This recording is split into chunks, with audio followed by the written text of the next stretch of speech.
Hello everyone, welcome to my channel. तो बिना किसी देरी के शुरू करते इस ड्रामा का हिंदी एक्सप्लेनेशन का एपिसोड 16। एपिसोड के स्टार्टिंग में हम देखते हैं कि सभी लोग फायरवर्क्स देख रहे होते हैं, लेकिन जुकेन उन सभी को दूर से खड़ा होकर देख रहा होता है। और इस बार तो उसने येकिन को अपनी फीलिंग बताने की पूरी तैयारी कर ली थी, बस थोड़ी सी हिम्मत जो उसमें बाकी है। और फिर येकिन जैसे ही उसके पास आती है तो बिना कुछ सोचे समझे उसको कह देता है कि मैं तुम्हें बहुत ही ज्यादा पसंद करता हूँ और क्या हम दोनों एक साथ हो सकते हैं। और येकिन ने तो ये सुनने के लिए काफी टाइम से इंतजार किया था, लेकिन उसकी डैड की वजह से कहने लग जाती है कि तुम मेरी मुश्किलें क्यों बढ़ा रहे हो। अगर मैं हाँ कह दूँ तो सभी को लगेगा कि हम ऑफिस रिलेशनशिप में हैं, और अगर मैं ना कह दूँ तो क्या मैं हमेशा के लिए अपने फ्रेंड को खो दूंगी। जिस पे जुकेन ने कहा कि तुम जो मर्जी फैसला लो, लेकिन तुम्हारे हर डिसीजन में मैं तुम्हारे साथ हूँ। एंड देन नेक्स्ट सीन में हमें जुआन को दिखाया जाता है जो कि अपने रूम में बहुत ही ज्यादा सैड होकर बैठा हुआ था कि तभी उसे पोर्ट्रेट शॉप से कॉल आती है।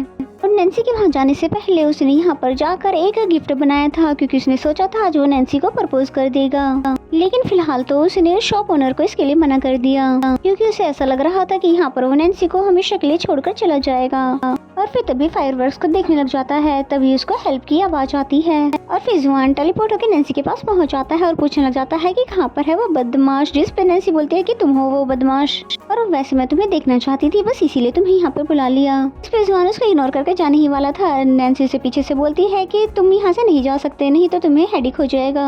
और फिर उसके पास आकर बोलती है कि फाइनली मुझ में हिम्मत आ गई है और मैं तुम्हें बताना चाहती हूँ मैं तुम्हें पसंद करती हूँ। जिसपे पहले तो जुआन खामोश खड़ा रहता है और फिर बोलता है कि लेकिन हम दोनों साथ में कभी नहीं रह सकते, क्योंकि मेरे पास इस एरा का कोई भी आइडेंटिटी नहीं है, और मैं तो ये भी नहीं जानता कि मैं कहाँ से आया और वापस कहाँ पर चला जाऊंगा। और हाँ, मैं मानता हूँ कि मैं पास्ट में थोड़ा सेल्फिश था, लेकिन मैं तुम्हारे लिए सेल्फिश नहीं हो सकता, और तुम मेरी गर्लफ्रेंड बन गई तो तुम्हारा कोई भी फ्यूचर नहीं रहेगा। और फिर जैसे ही फायरवर्क होता है तो नैन्सी को पैनिक अटैक आने से बचाने के लिए उसे हक कर देता है। और फिर नैन्सी बोलती है कि ये जगह अपनी फीलिंग बताने के लिए सबसे इम्पोर्टेंट मांगनी जाती है, और मैं ये मौका खोना नहीं चाहती थी, और वैसे भी मैंने हर वो इंसान को खो दिया है जिसे मैंने प्यार किया था, और फ्यूचर में क्या होता है क्या नहीं ये कौन जानता है। इस बारे में मैं प्रेजेंट में भी सोचकर जीना छोड़ दूं तो इसका रिग्रेट मुझे हमेशा रहेगा। मैं एक बार फिर से पूछना चाहती हूँ, क्या तुम मेरा बॉयफ्रेंड बनना चाहोगे। जिस पे जुआन भी अपनी आंखों में आंसू लिए हुए से हाँ कह देता है, और फिर फायरवर्क्स की वजह से उसकी आंखों पर हाथ रख देता है, और जहाँ पर ये पहली किस करने ही वाले थे तभी कुछ लोगों ने आकर यहाँ पर उसे डिस्ट्रैक्ट कर दिया। और फिर नैन्सी उस पे हंसने लग जाती है, जिस पे जुआन कहता है मैं हैवान का यंग मास्टर जो कि हर चीज में परफेक्ट है, इसलिए हंसना बंद करो मुझ पर। फिर इसके बाद वो दोनों हैप्पी होकर अपने रूम में चले जाते हैं। देन नेक्स्ट सीन में हमें जुकेन को दिखाते हैं कि अपना बैग लेकर वापस जा रहा था, लेकिन फिर से ऊपर से जाता हुआ देख रही थी। और फिर फ्लैशबैक से हमें दिखाया जाता है कि किसी ने उसके प्रपोजल को रिजेक्ट कर दिया था, और कहते तुमने जो कुछ भी आज कहा है इसे भूल जाओ और ऐसा सोचो कि तुमने कभी भी ऐसा कुछ नहीं कहा। इस पे जुकेन बिना कुछ कहे वहाँ से चला जाता है, और बेचारी येकिन भी ऐसा नहीं करना चाहती थी। देन जुआन को दिखाते हैं जिसने वो गिफ्ट मंगवा लिया था, जो कि स्पेशली उसने अपने हाथों से उसके लिए बनवा कर रखा हुआ था।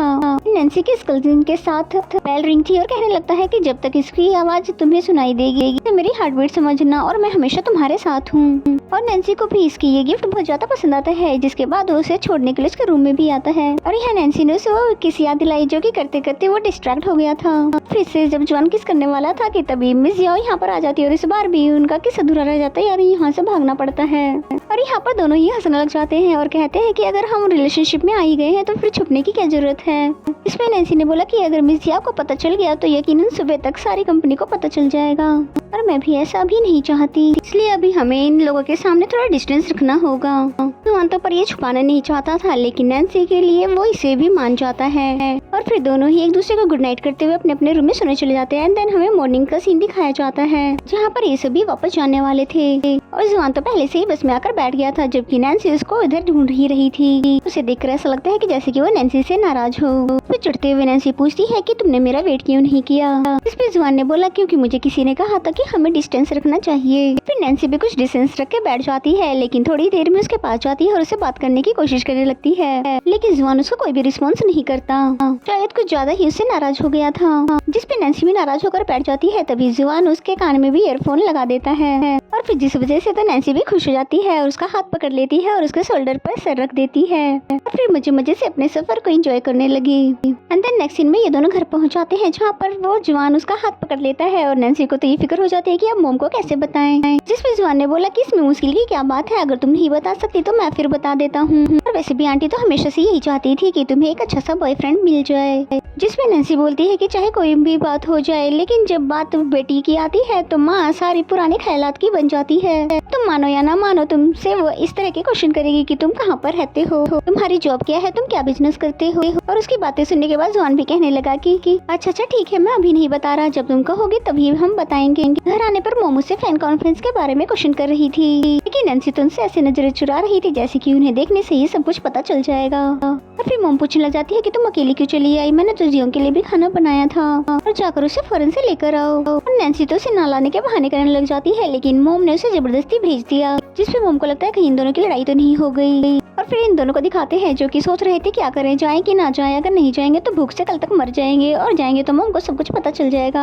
तभी जवान को ख्याल आया कि ये तो पहली बार नहीं है कि मैं तुम्हारे साथ खाना खाऊंगा और चलो जो भी होगा बाद में उसे देख लेंगे। और फिर जाने से पहले वो नैन्सी को हक कर लेता है और उसे हौसला देने के लिए कहता है जैसे कि वो किसी बड़ी जंग पर जा रहा हो। लेकिन इनके यहाँ से जाने से पहले यहाँ पर मोम आ जाती है ये देखने के लिए कि इतनी देर हो गई ये दोनों कहाँ रह गए। और मोम को देखते ही इन दोनों ने एक्सरसाइज स्टार्ट कर दी।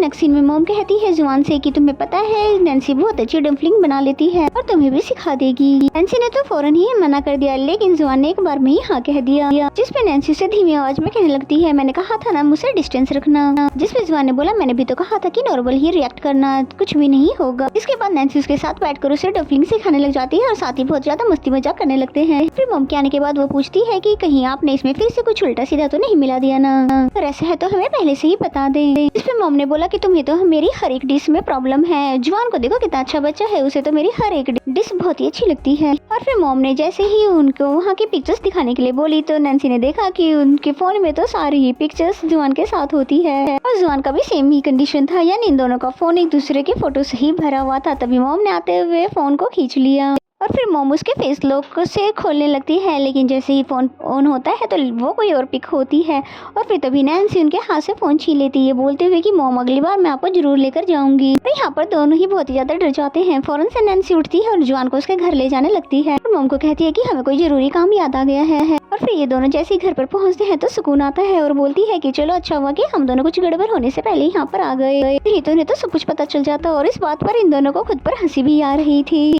क्या अब हम इसी तरह से डर कर छुप कर मिला करेंगे कि थोड़ी सी हाट होती है तो ये फिर से डर जाते हैं कहीं मोम तो नहीं आ गई। जिससे फिर नैन्सी उसे बाय कर ये बोलते हुए चली जाती है कि हम वीचैट पर बात करेंगे। लेकिन यहाँ पर जवान की कंडीशन तो बहुत ज्यादा खराब थी, यानी उसकी हार्ट बीट बहुत ज्यादा फास्ट थी। देन नैन्सी छुपते छुपाते अपनी मोम की नजरों से अपने घर में आ जाती है और जवान को मैसेज करके बताती है कि मोम को कुछ पता नहीं चला है, हमारा सीक्रेट बिल्कुल सेफ है। जिसके बाद जवान ने बोला कि तुम्हें ऑफिस छोड़ने के लिए कल मैं तुम्हारे साथ जाऊंगा। जिसपे नैन्सी बोलती है कि ऐसे तो मोम को पता चल जाएगा, इसलिए तुम मेरे साथ मत जाना लेकिन मुझे लेने के लिए आ जाना। और फिर नैन्सी से बातें करने के बाद जवान सोचने लग जाता है कि अगर मुझे नैन्सी की मोम को बताना है तो मुझे जल्द से जल्द कोई जॉब ढूंढनी होगी, क्योंकि वो नहीं जानता कि वो इस मॉडर्न एरा में कब तक रहने वाला है। लेकिन जब तक भी रहे वो नैन्सी के साथ ही रहना चाहता है। एंड देन मॉर्निंग का सीन दिखाया जाता है जहाँ पर सुबह सुबह ही जवान ने इसे गुड मॉर्निंग का मैसेज कर दिया और नैन्सी देखकर बहुत ही ज्यादा खुश हो जाती है। फिर जैसे ही ऑफिस के लिए निकलती है तो उसको अपनी हर्ट सुनवाना चाहती थी कि वो उससे मिलने के लिए आ जाएगा, लेकिन ना तो वो बाहर आता है ना ही उसका कोई अता पता था। और फिर वो खुद से कहने लग जाती है मैंने इसे साथ जाने के लिए मना क्या कर दिया था, वो तो मुझसे मिलने के लिए भी नहीं आया। और फिर नैन्सी जैसी बस स्टॉप पर पहुंचती है तो जवान यहाँ पर पहले से खड़ा होकर उसका वेट कर रहा था और वो इसके लिए फूल लेकर आया था और हैप्पी हैप्पी मूड के साथ उसे गुड मॉर्निंग कहता है। और फिर नैन्सी उसे बाय बाय करते हुए बस में चढ़ जाती है। एंड देन नैन्सी को ऑफिस में दिखाते हैं जहाँ पर वो पूरे दिन ही बहुत ज्यादा खुश थी क्योंकि उसकी खुशी की वजह उसकी विश जो पूरी हो गई है। फिर फाइल देने के लिए वो जुकेन के ऑफिस में जाती है और वहाँ पर उनकी फोटो सेट कर देती है और फिर जैसे ही जुकेन को देखती है तो डर जाती है। और इसी सीन के साथ ये एपिसोड यहीं पे खत्म हो जाता है। तो मेरा एक्सप्लेनेशन अगर आपको अच्छा लगता है तो वीडियो को लाइक करें, चैनल को अभी तक सब्सक्राइब नहीं किया तो सब्सक्राइब कर लें। तो मिलते हैं नेक्स्ट एपिसोड में।